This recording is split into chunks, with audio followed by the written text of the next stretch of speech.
แม่เอ๋ยลูกนี้มาอยู่เมืองเยอะหามีเฟอมาอินน้ำกันนี่แม่เอ๋ยลูกนี้งำหอดหวานเฮาเอ็ดเบียงเมืองเขาอยู่เมืองเยอะเหนื่อยแหงแต่สาวหอดคำบ่ได้เมื่อนะเฮือนเฮาลูกจีอดเอามือเดิมมีเงินถึงเมื่อที่เอาส่งเสื้อ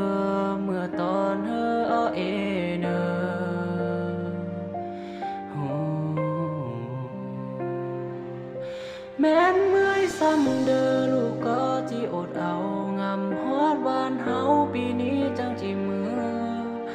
ลูกมันเมื่อยแห้งบ่เก่งคือคนอื่นเขาแต่ลูกก็ทนเพื่อคนที่ต่างหลังไหลเงินกี่ฝันที่เก็บเอาเมื่อเนอ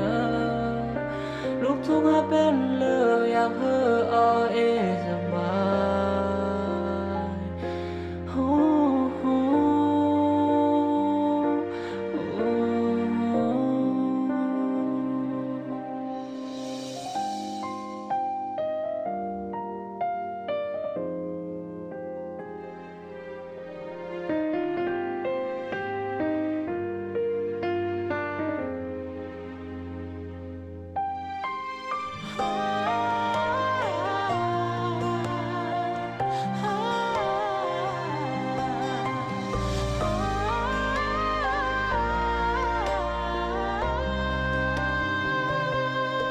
แม่เอ๋ยลูกนี้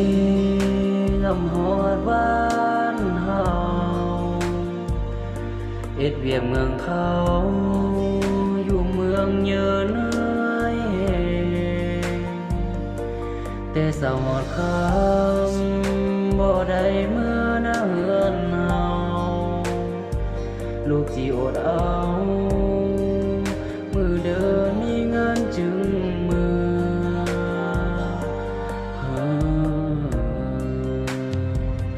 แม้นเมื่อยซ้ำเด้อลูกก็ที่อดเอา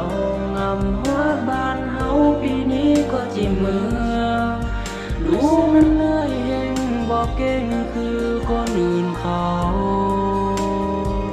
แต่ลูกก็ทนเพื่อคนที่ตั้งหลังได้เงินกี่ฝันที่เก็บเอาเมื่อเนอ